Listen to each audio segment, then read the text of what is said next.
Cordial saludo, estudiantes del curso de racionalismo, en espera que se encuentren todos bien, de salud, con sus seres queridos, con sus familias. Y, continuamos pues con esta serie de videos. En esta ocasión vamos a hacer una pequeña introducción de Spinoza, sobre la filosofía de Spinoza específicamente, mirar como algunas de las características y poder como ir ya vislumbrando las continuidades y las discontinuidades entre Descartes y Spinoza para finalmente orientarnos hacia Leibniz. Uno de los objetivos, pues, digamos, como de este curso es precisamente mostrar como la perspectiva de cada uno de estos filósofos. En Descartes hemos visto, pues, como en Descartes él concibe una sustancia infinita.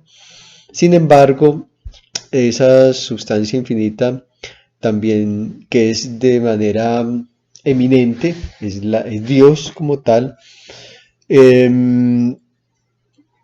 también de él, por su acto de creación, crea otras sustancias. Son sustancias, digámoslo así, como derivadas o inferiores de esta sustancia infinita.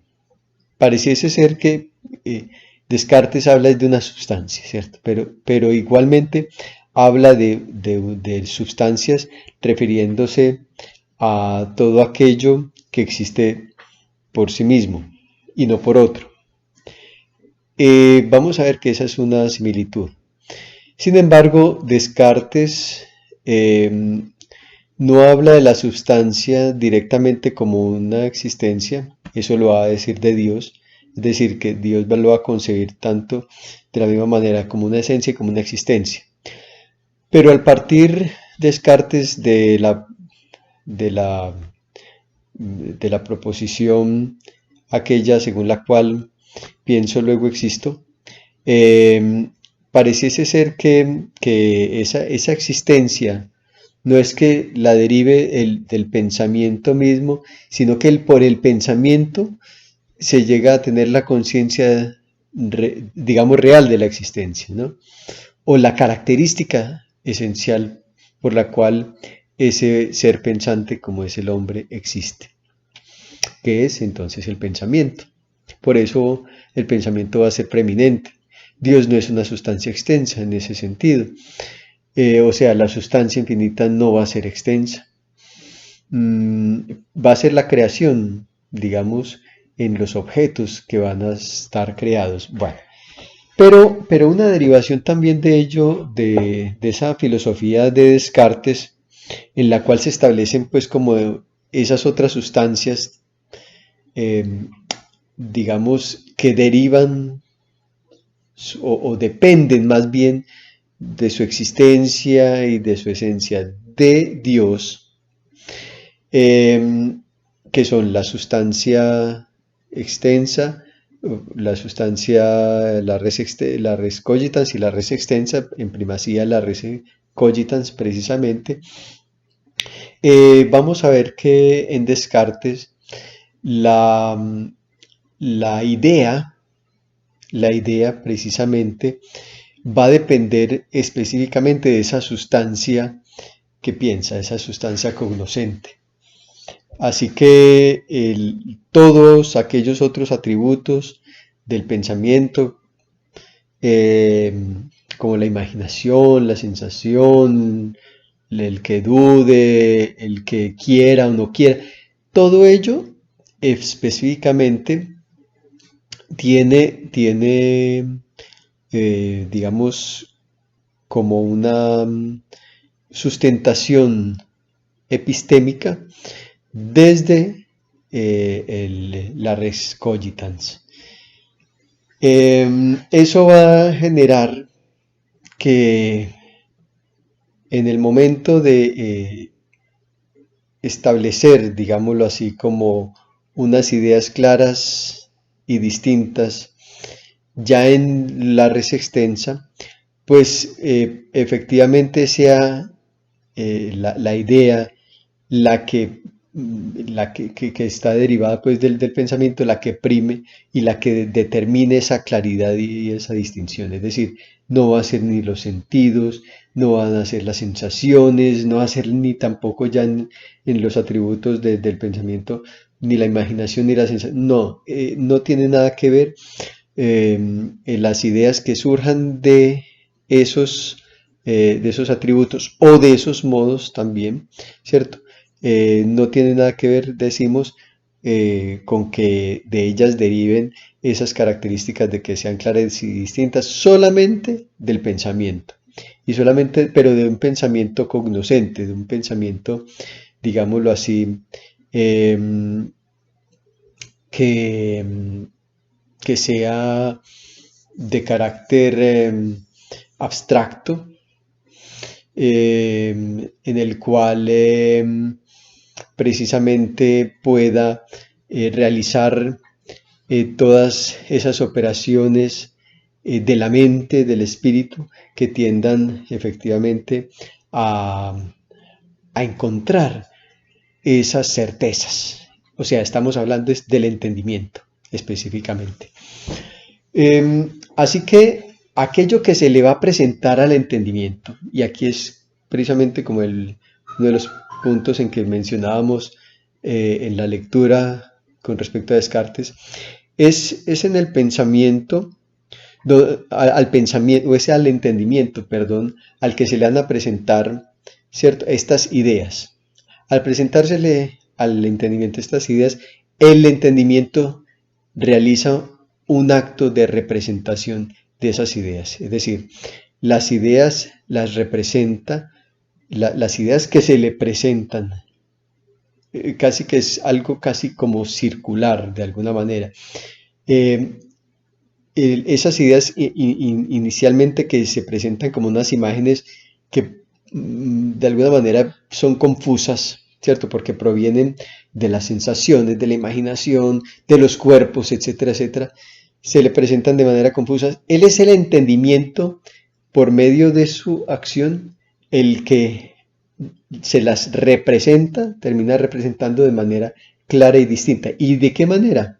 Pues efectivamente realizando toda esa operación que consiste precisamente en lo que él nos ha definido pues como su método, ¿cierto? En hacer precisamente esos análisis, esas distinciones, en llegar a realizar esas enumeraciones, esas deducciones en última instancia, son las que le van a permitir precisamente llegar pues como a establecer esas certezas, esas claridades, ¿cierto? Entonces aquí vemos entre la res cogitans y la res extensa, entre estas dos sustancias, pues una división infranqueable, ¿cierto? Y ya desde esa característica, pues entramos mm, a esa otra consideración que entre otras no es inicialmente o no se debería de ver, según algunos comentaristas, a Spinoza, sino como una continuidad del pensamiento cartesiano, es decir, de llevar el pensamiento cartesiano casi que a sus últimas eh, instancias, ¿no? Sin embargo, por llevar precisamente el pensamiento de Descartes a esas instancias últimas, Spinoza precisamente logra diferenciarse de Descartes. Eso más o menos, digamos, un poco aventureramente, le va a ocurrir lo mismo a Fichte con Kant. Fichte supuestamente quiere hacer una continuidad del pensamiento de Kant, pero lo que logra es no ser reconocido por Kant. Kant no se reconoce en Fichte absolutamente. Fichte cree que ha llevado las teorías kantianas, digamos, a su punto de máxima expresión, pero termina realizando es otra cosa, diferente, inclusive contradicción del propio Kant. Eh, Más o menos ocurre con Spinoza. Spinoza mm, es muy interesante porque si bien uno de los primeros escritos de Spinoza es precisamente sobre Descartes, sobre el trabajo pues que realizó Descartes. Recuerden pues que el discurso del método 1637, mucho más anterior, pues Spinoza pues hizo un estudio de Descartes y él hace un tratado sobre el pensamiento de Descartes. Eh, este Spinoza, pues digamos, tiene otra formación diferente a la de Descartes, más tendiendo al pensamiento oriental por sus orígenes judíos, específicamente Cartesio, Descartes, era cristiano, ¿cierto? Católico, cristiano. Luego, muchas de sus posturas a nivel teórico, práctico, como veíamos, moral, digamos, no quieren apartarse de esa doctrina, pues realmente él no le interesa para nada eh, hacer teología, por ejemplo. Entonces, digamos que ahí está la posición de Descartes abiertamente católica, ¿sí? Sin embargo, Spinoza, que venía de, digamos, de unas generaciones que eran judías ortodoxas, pero que también se convirtieron formalmente por aquello de las persecuciones eh, cuando los reyes católicos pues tenían todo ese dominio sobre los Países Bajos, etcétera, etcétera, pues muchos de ellos tuvieron que, incluso en Portugal, y que ellos venían de familia de portugueses, la familia pues de Espinosa, tuvieron que convertirse formalmente al cristianismo y a eso se les denominaba marranos. O sea, es de descendencia de marranos en el sentido en el que se acogían a la religión católica, pero solamente formalmente. Cambiaban muchas veces sus nombres. De hecho, Baruch terminó siendo Baruch de Espinosa, convirtiéndose en Benedicto, ¿cierto? Y así muchos de los nombres que escuchamos, por ejemplo, que son de santos o algo así, o que tienen alguna ángel, pues todo eso fueron de judíos anteriormente, ¿cierto? Que se terminan convirtiendo al cristianismo. Pero siguen con su doctrina judía y la practican en secreto, ¿cierto? Entonces, Spinoza es judío, sin embargo, él también tiene discrepancias con, el, con los miembros de su comunidad, con las sinagogas, con las interpretaciones que se hacen del Talmud, etcétera, etcétera. Él no es de aquí ni de allá, mejor dicho, ¿cierto? Por ello tampoco se convirtió al cristianismo, ni mucho menos, sino que eh, sus concepciones más bien parece ser se le deben a toda esta a todos estos estudios que hizo sobre Maimónides, eh, y sobre judíos que practicaban la cábala y la estudiaban obviamente la cábala pues como ese sistema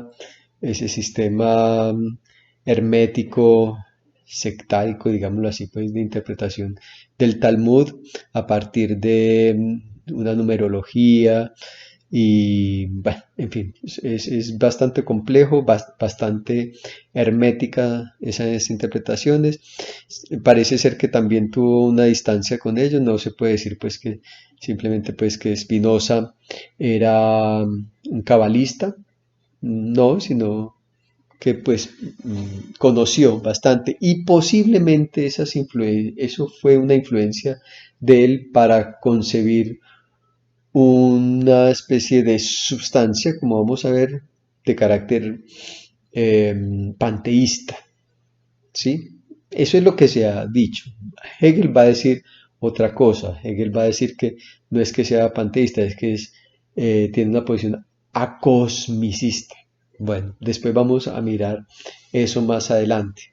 Pero volviendo al caso, Spinoza tiene otra concepción de la divinidad, otra concepción más desde el oriental, precisamente por esa tradición judaica. Digamos que la vida de Spinoza fue más o menos una vida de bajo perfil en todos los niveles. No quiso pues como, digamos, eh, aprovechar, digamos, todas sus sabidurías, toda su claridad política, por ejemplo, tampoco para meterse en las cortes, por ejemplo, que lo hubiera podido hacer, que le hicieron ofrecimientos de esa especie. Él quiso apartarse de ello y tener una gran independencia se dedicó prácticamente a hacer lentes, ¿no? No dejó de ser un poco eh, militante por algunas causas, sobre todo allá en Ámsterdam, en Holanda, con respecto pues a todas estas cuestiones políticas candentes que estaban en esa época, que hemos visto pues que en esa época era el pan cotidiano, las guerras, eh, eh, ya sea por ideologías religiosas o por posiciones políticas, que en última instancia remitían a lo religioso. Bien, por ello hay una concepción inicial con respecto a Spinoza que hay una continuidad, es decir, parece ser que inicialmente Spinoza quiso continuar con el pensamiento de Cartesio. Pero mm, por otro aspecto, digamos así, por ese orden geométrico o esa matesis, esa intención de matesis del mundo, de Spinoza retoma precisamente en su ética, demostrada según el orden geométrico, digamos como ese tipo de rigurosidad que se aplica a la geometría, a las matemáticas, para derivar, digamos así, todos aquellos conocimientos que se van a derivar de eh, de unas definiciones más bien, de unas definiciones que vamos a encontrar precisamente en la primera parte, en la segunda parte, en fin. Primero comienzan con definiciones, luego con proposiciones. Prácticamente la primera parte que es de Dios, de la ética, son definiciones, son algunas definiciones, son específicamente 4 o 6 definiciones, perdón, eh, son 7 definiciones, son 8 definiciones, hay 7 axiomas y proposiciones, son como 37 proposiciones. Permítame, yo rectifico acá. Son 36 proposiciones. Entonces, definiciones, axiomas, proposiciones. En otras partes, como en la segunda, tercera, ya esas proposiciones van a tener sus corolarios, que son las demostraciones, digamos, lo que se deriva de esas proposiciones como sus demostraciones, escolios, que son comentarios al margen, lemas, bueno, en fin, etcétera, etcétera, que toda esa terminología es tomada de las matemáticas, de la geometría, de todo, pues, como veremos, los axiomas, los corolarios, todo eso, hacen partes del mundo de la matesis, de la matemática específicamente. Bien, esas, entonces tenemos bueno, y la terminología, además también, que emplea Descartes, también la toma Spinoza. concepto de sustancia infinita por supuesto, de atributos, de modos, afecciones también, en fin, todo ello corresponde pues a una terminología que ya Descartes había comenzado. Ahora, ¿cuál es, en qué empiezan a diverger? Y de ahí tendríamos que partir de varias cosas. Primero, recordemos que prácticamente la filosofía de Descartes parte del cogito ergo sum, parte de la subjetividad de un ser, casi que un individuo que es el mismo, ¿cierto? O que puede ser uno mismo, que el hecho de que sea cierto el que piensa, lleva entonces, digamos, a, a comprender en ese pensamiento, comprende su existencia también, ¿cierto? Abarca su existencia. Si no existiera, no pudiera pensar siquiera, ¿cierto? Entonces, sin embargo, la existencia parece ser que se diera después, ¿no? Pareciese. En Descartes no es así, obviamente. Lo que pasa es que en Descartes lo que se quiere manifestar es que la existencia, digamos, de la res cogitans, al menos en el ser o en el ser humano, en el hombre como tal, eh, se da, se da de manera eh, participada. No es eminente, ¿cierto? La existencia no es de manera eminente, sino que la existencia propiamente dicha, lo existente propiamente hablando, está en Dios, ¿cierto? Podríamos pensar que precisamente ahí encuentra Spinoza una gran dificultad con Descartes, porque de hecho en muchos de sus comentarios que me han mandado mencionan eso, ¿cierto? Cómo es posible que se comience en el pensamiento, por el pensamiento se llegue a la existencia, casi como si fueran dos cosas consecutivas o que una lleve a la otra, como una especie de deducción, que hemos tratado de decir que posiblemente, seguramente no es una deducción como tal, sino que hay en este asunto primó un orden epistémico, un orden ontológico. La primacía de Dios es ontológica y en este caso, pues digamos, en el caso del sujeto cognoscente es epistémica, ¿sí? Por eso esa prioridad. Pero Spinoza seguramente encontró ese escollo y no empezó por ese cogito precisamente, sino por la substancia como tal. Ese es como el inicio. La sustancia infinita, que es eh, de alguna manera la concepción de Descartes. Descartes habla de una sustancia infinita. Ahora bien, esa sustancia es infinita y es única, es una nomás. En Descartes vemos que hay posibilidad de mirar varias sustancias y él habla de la sustancia de la cera, por ejemplo. Sí, pues como si fuera una sustancia. Eh, del, de cada ser humano, pues digámoslo así. De las cosas como tal, son sustancias. Un poco como a la manera antigua de concebir la sustancia, ¿cierto? Como nombres, como sujetos, pero sujetos no pensantes, sino sujetos como el sujeto de la oración, como el al que le llegan todas sus accidentes, o el que contiene, es afectado por sus accidentes, digámoslo así.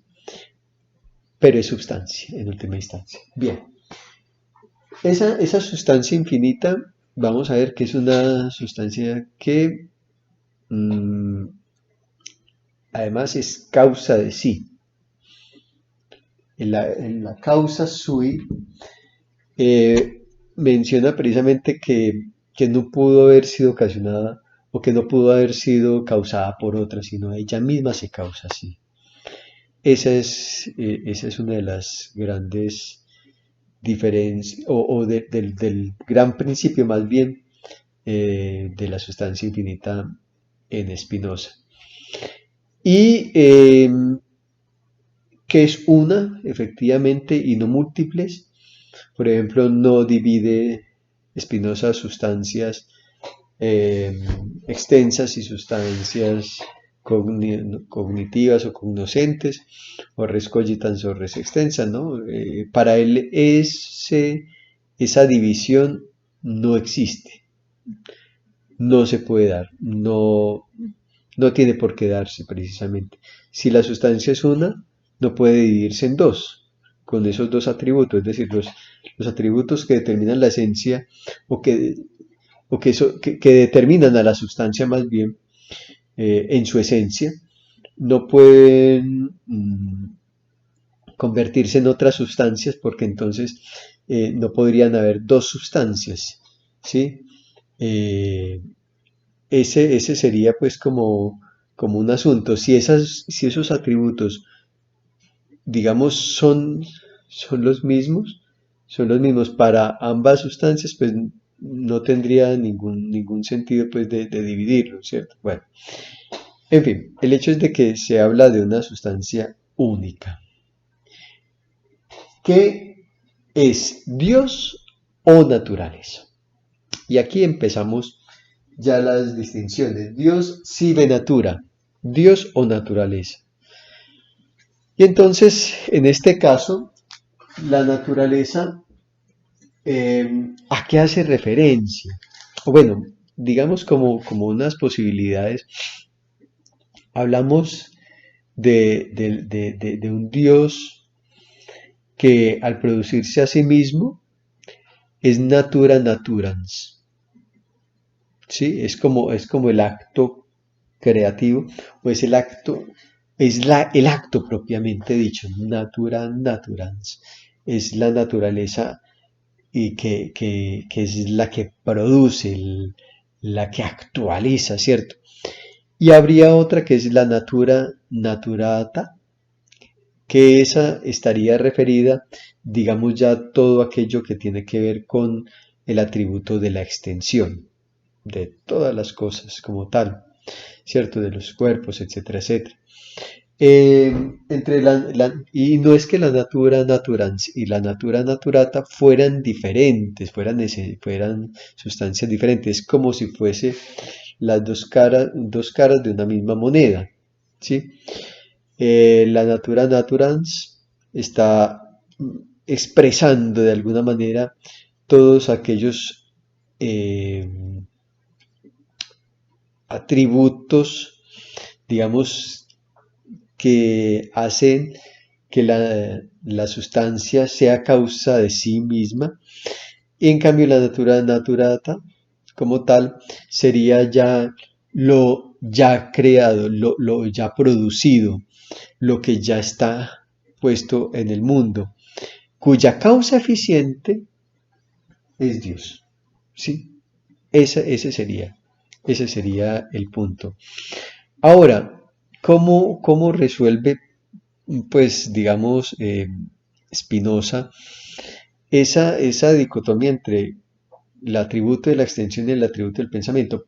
Pues, para él no, empezando pues porque no hay esa tal división, como se dice por ahí. No existe esa tal división, o sea que ese no es un problema. Lo que uno podría pensar es que ambas se dan de manera paralela.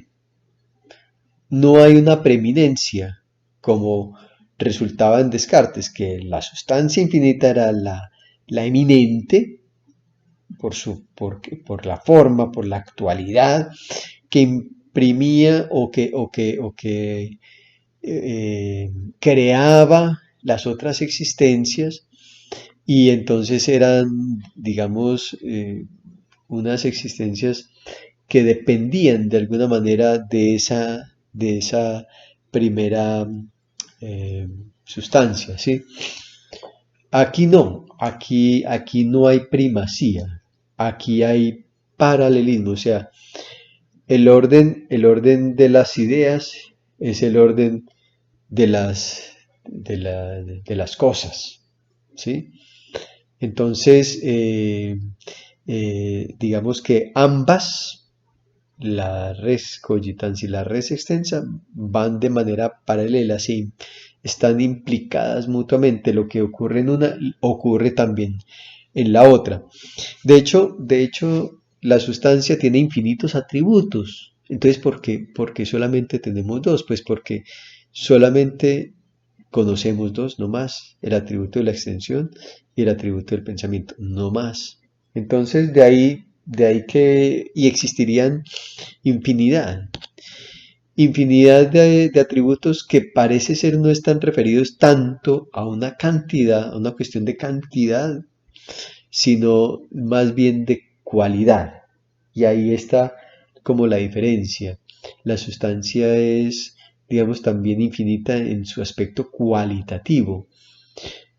Sabiendo que hay infinitos modos, pues infinitos atributos, igual no son diferentes a la sustancia misma. O sea, hay una diferencia no en cantidad, sino en la cualidad, en el aspecto de la cualidad.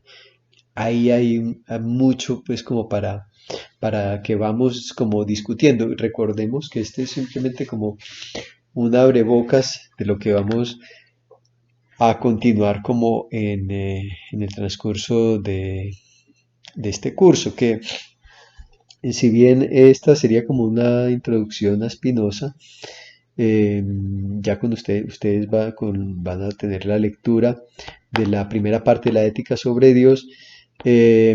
Vamos también a más adelante, pues sí, creo que la siguiente sesión vamos a trabajar ya el asunto de la expresión en oposición con la representación que proponía Descartes. Para Spinoza, la sustancia, los atributos expresan la sustancia, ¿sí? Entonces, la expresión es una manera de explicación y la explicación tiene que ver con el orden de la causalidad. Es decir, cómo se explica la sustancia es a través de los atributos. Y esa explicación es a la manera de una expresión. ¿Sí? Entonces, ese es pues como el abrebocas que apenas vamos a empezar para adentrarnos a esa discusión que más o menos podrían darse en el transcurso de otras 2 o 3 sesiones. Bien, entonces, por una parte, la sustancia que está conformada por atributos están referidos los atributos a la determinación de esos, a la determinación misma de la sustancia como esencias, ¿cierto? Como a la esencia, perdón. Y también los modos son las afecciones de la sustancia. Esas afecciones serían ya como los modos particulares en los que, digámoslo así, eh, se lleva o llevan este tipo de causalidad, ¿cierto? Es llevarlos, por una parte, por el modo de la esencia que está muy en relación con el atributo del pensamiento y las afecciones que están en relación con el atributo de la extensión, ¿sí? Ya que entonces son afecciones, los modos son afecciones de la sustancia, ¿sí? Bien, ese es como uno de los panoramas en los cuales vamos a trabajar. También tenemos que, eh, digamos, considerar ya grosso modo, de una manera pues muy general, esa concepción de los niveles del conocimiento en Spinoza, ¿sí? Como uno de ellos, el de la inteligencia, el de la imaginación, perdón, otra el del entendimiento, ahí aparecen las nociones comunes, la imaginación aparecen las nociones generales, después las nociones comunes, que están regidas por una logicidad, Eso lo vamos a ver un poco más adelante. Y finalmente, por la intuición, que ya sería, digamos, como una especie de visión teórica de la realidad. Y toda ella se desarrolla a lo largo de los cinco libros o de los 5 capítulos pues, que están aquí consignados en la ética como tal, ¿sí? En las 5 partes, perdón. Bien, ese sería pues como el panorama que vamos a ofrecerle a ustedes y quisiera pues hacer el siguiente comentario pues con respecto a Spinoza. Hegel considera precisamente que Benedicto Spinoza desarrolla con una consecuencia total el principio en que esta filosofía se inspira, que es la filosofía cartesiana. Como judío que es, decimos, pues la profunda unidad de su filosofía, tal y como a través de él se manifiesta en Europa, la concepción del espíritu, de lo infinito y lo finito como idéntico en Dios, sin ver en este un tercer término, es en realidad un eco del pensamiento oriental. Uno de los grandes aportes para Hegel de Spinoza es precisamente la identidad absoluta, la concepción de la identidad absoluta que está en la substancia misma, ¿sí? Y ese asunto es más de orden eh, oriental, de un pensamiento oriental, que de un pensamiento occidental, pues recordemos que en Occidente se ha dado, digamos, casi que sistemáticamente ese sistema dualista, ¿sí? Como tal, bien. El aporte, pues, que sabemos de Spinoza, pues nos lo expresa Hegel bajo estas palabras. Muy importante que lo tengamos y esto está en las lecciones sobre la filosofía, sobre la historia de la filosofía, en el volumen 3. Dice Hegel, hay que reconocer pues que el pensamiento no tuvo más remedio que colocarse en el punto de vista del espinosismo. Ser espinosista es el punto de partida esencial de toda filosofía. ¿Por qué dice Hegel eso? Precisamente por aquello que acabamos de mencionar. Porque Spinoza, perdón, si bien continúa el pensamiento de Descartes de encontrar esa unidad entre el ser y el pensamiento, el ser y el pensamiento y sobre todo el asunto de la existencia en Descartes es casi que una abstracción. Aquí se vuelve algo mm, casi que concreto, ¿cierto? La sustancia es algo mm, que no es una mera abstracción, una mera referencia, ¿cierto? Sino que es una constante alusión a ella, ¿cierto? Está casi que omnipresente, está omnipresente en toda la obra como tal. Y es precisamente porque eh, para Spinoza, uno de los aportes para la filosofía ya digamos moderna como tal, es ese precisamente que acabamos de mencionar, que es la identidad absoluta, que se da es precisamente la sustancia. Entonces, por eso dice que ser espinosista es el punto de partida esencial de toda la filosofía. En última instancia, hay que ser espinosista si se quiere estudiar filosofía. Ese es como el punto de partida, ¿sí? Para Hegel. Pues como hemos visto antes, cuando se comienza a filosofar, el alma tiene que empezar bañándose en este éter de la sustancia una, del que naufraga todo lo que venía teniéndose por verdad. Esta negación de todo lo particular a que necesariamente tiene que llegar todo filósofo es la liberación del espíritu y la base absoluta sobre que éste descansa. La diferencia entre nuestro punto de vista y el de los filósofos eleatas solo estriba en que el cristianismo hace que exista en el mundo moderno la individualidad absolutamente concreta dentro del espíritu. Ahora bien, con arreglo a este postulado infinito de lo absolutamente concreto, nos encontramos con que la sustancia espinosa no aparece todavía como concretamente determinada de suyo. Y después empieza a mencionar pues como todos esos rasgos de por qué aparece así. En última instancia, ya como para concluir esta primera parte, es pensar pues que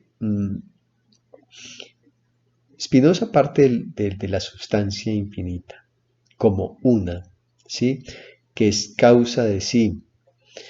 Pero hay algo más importante todavía, que Spinoza concibe la existencia ya propiamente como parte o como esencia misma de la existencia, mejor dicho, la sustancia es existencia de por sí, ¿sí? Entonces, es la primera definición. Por causa de sí entiendo aquello cuya esencia implica la existencia. Entonces ya no es como Descartes, que la existencia prácticamente parte de ese principio yo pienso, luego existo. No, aquí de entrada la causa sui, la definición de causa sui es aquello cuya esencia implica la existencia. Esencia y existencia se implican y recuerden que eso era en Dios. La implicación de esencia y existencia se da solamente en Dios. Por eso, a partir de aquí empieza la noción de sustancia como tal. Y es una sustancia que no se va a dividir, que, digámoslo así, es una, ¿sí? No se divide en una sustancia extensa, en una sustancia pensante, no, es una nomás, ¿sí? Porque en la definición tercera dice, por sustancia entiendo aquello que es en sí y se concibe por sí. Esto es aquello cuyo concepto para formarse no precisa del concepto de otra cosa. Es decir, no depende de otro. La sustancia no depende de otro. Si dependiera de otro, pues ya no sería sustancia. Es decir, por ejemplo, en eso, y esa es la segunda definición, eso implica el ser finito. Es decir, la sustancia no puede ser finita, porque precisamente se llama finita en su género aquella cosa que puede ser limitada por otra de su misma naturaleza. Es decir, una sustancia no puede limitar a la otra, porque entonces prácticamente se eliminaría, ¿no? Por ejemplo, se dice que es finito un cuerpo porque conseguimos siempre otro mayor.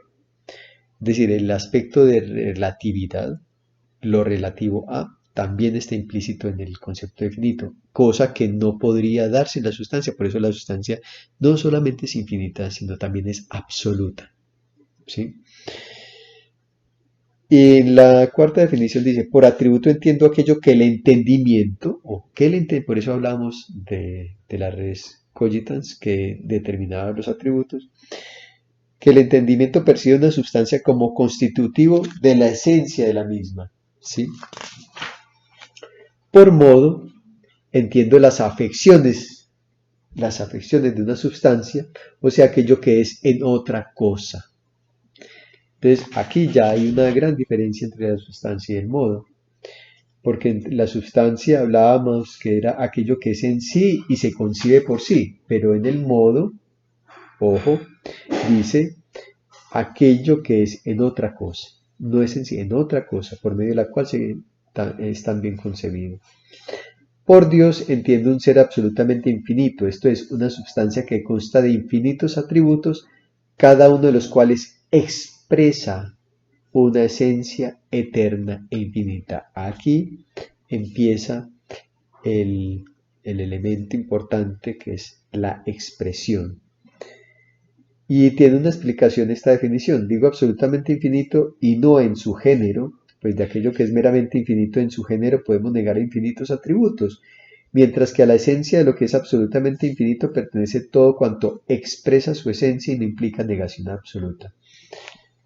La sustancia infinita es positiva absolutamente, no implica ninguna negación.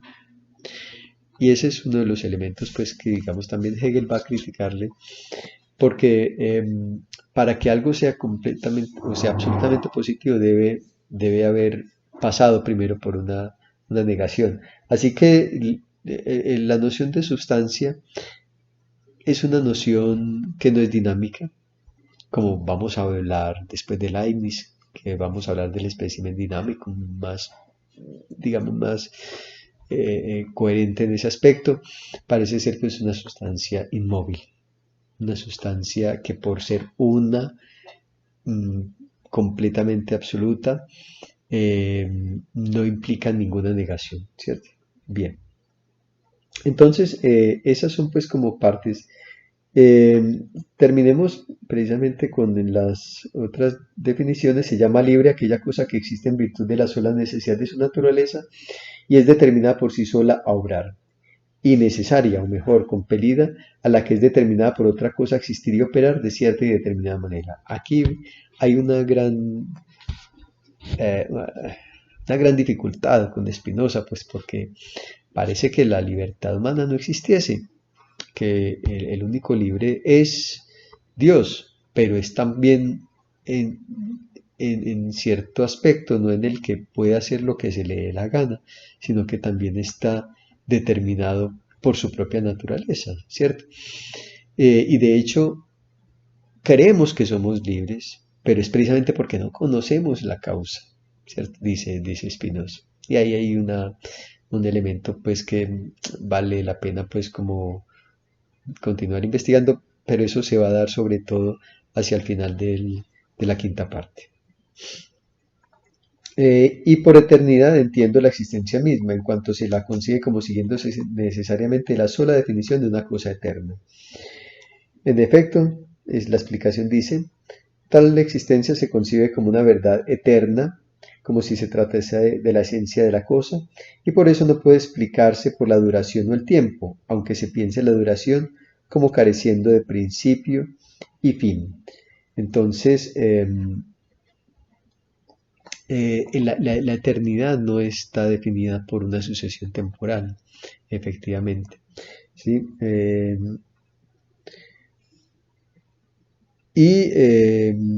Porque efectivamente se concibe como verdad, pero la verdad es eterna, es decir, la verdad no cambia por el asunto del tiempo, o sea, de la sucesión. Entonces, en ese sentido, eh, aquí hay un elemento pues también que va a definir la sustancia como lo verdadero y de ahí parte efectivamente toda la filosofía y va a ser de una coherencia completa porque estas son las ideas claras y distintas que van a derivar de manera matemática todo el andamiaje que va a continuar. Es decir, de estas certezas prácticamente, que son certezas, que son esas definiciones, axiomas, se va a construir todo el engranaje de la filosofía espinosista y por ello va a tener, digamos, como todo ese aspecto de verdad. Bueno, hasta aquí eh, esta introducción. La próxima vez empezaremos ya a trabajar más específicamente cada uno de estos apartados. Solamente vamos a ver la primera parte, no vamos a ver las que hacen referencia a los afectos, a la libertad, ¿no? Pero pues ustedes pudieran perfectamente hacer sus propias lecturas. Que estén muy bien.